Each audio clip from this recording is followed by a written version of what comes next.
Hey viewers, it's Platomaker here with another CEO video. Last one was from a couple years ago. This is now from 2025, a couple days back. I've been long absent from these videos for work, school, and life in general, but decided to throw my hat in the ring and see if I can try to compete. And I could not. Okay, I wanted to make this video to share some of my experiences from the event and some of my unspoken reasons you may want to attend in the future. So I'll be looking at it from a non-competitor aspect, like let's say you want to be a spectator, right? And you get to pay money to get into that, or as a competitor. So here's a few reasons as a non-competitor to go CEO.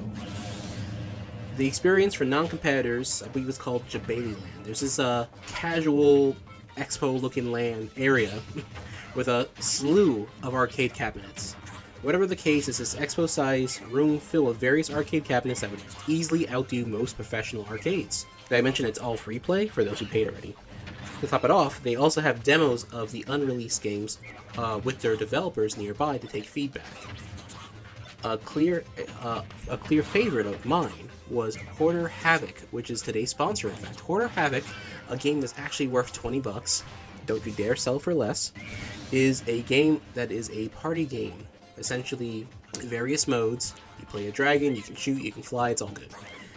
Try it out, see if you can talk to the developer, look up Hoarder Havoc on Google or Discord, I'm sure it'll pop up.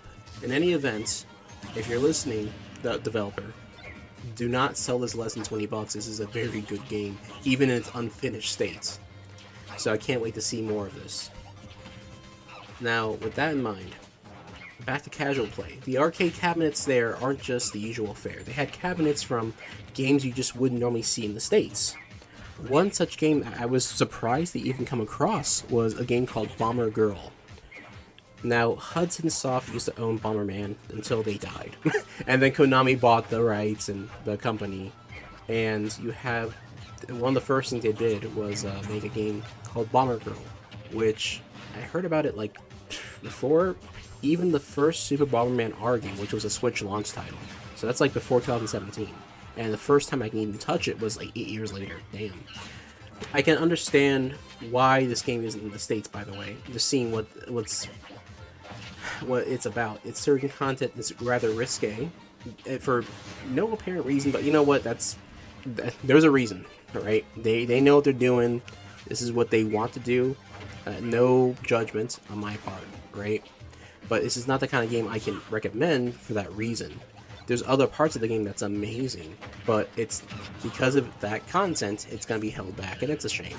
With that content in mind, quote unquote, if you're playing games, I mean, you're at this convention, I'm assuming you own a Switch or play the Switch or even at least heard of the Switch.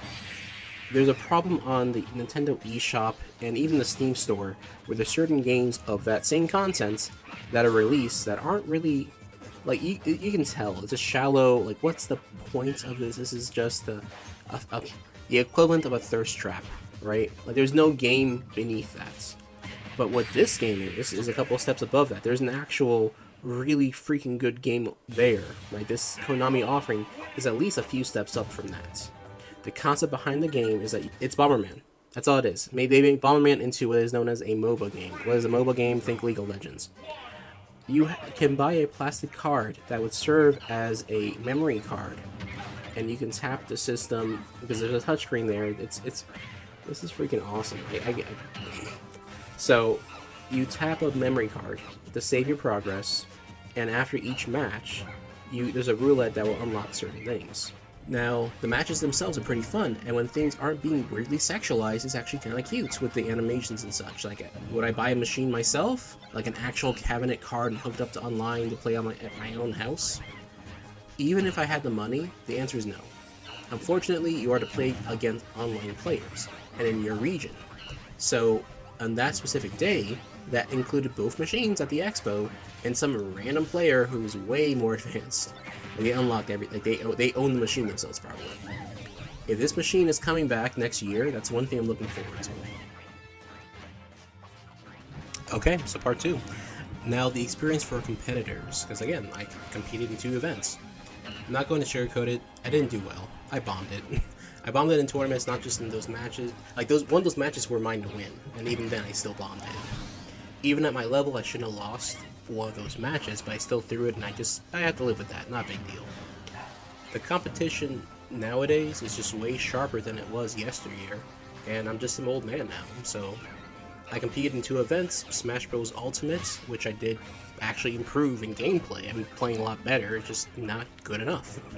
And the other event was Street Fighter 3 Third Strike, like the 2001, 2002 game. Well, I think that's like the original third Street Fighter 3, but regardless, it's been more than 20 years. Which, I mean, I still lost, but I somehow did better than I did in Smash Bros, which I've actually competed in regularly back before COVID, that is.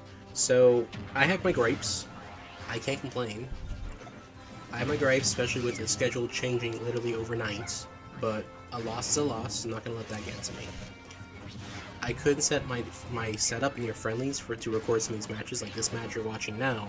I had to go to Jabali Land to record. Some of the good matches I had with some players from out of states and out of the country, I wish I could have recorded. I simply didn't have the capacity or space to do it. So most of the footage is coming from Jabali Land. It's coming from a lot of me playing against a few youngsters, people from South Florida, people from North Florida, and a few people still in my region, and still in Central Florida as well. But I see a lot of people from, I forget the country, but it was South America. A lot of people hadn't coming our way from there. That was pretty cool, I gotta say. So, I will say this, when it comes to improving in this game, I cannot overstate the importance of having a social group to play with and learn from. I played the game for years, and apparently I've been playing it wrong.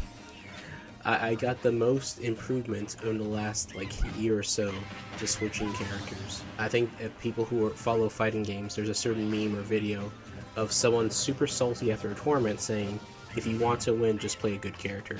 I think from Street Fighter 4 or 5, I forget what tournament it was. But it kind of resonates, and that's advice I've received back even 12 years ago in any event. Would I recommend this for people competing in the future? Possibly, but there are local events you can go to that are more regular. The competition isn't as fierce, so you're not going in head first into what feels like a pool of concrete. The first round, you go play against someone your rank. Second round, you're playing against someone who's in the winning to leave pools. Essentially, you're playing against a good player to prove yourself. So if you're not confident, you'll have one good match, and then you are fighting for your life against someone who's may or may not have been spending a lot of time, more time than you have, in this game, who lives and breathes, or at least understands the finer nuances of the game.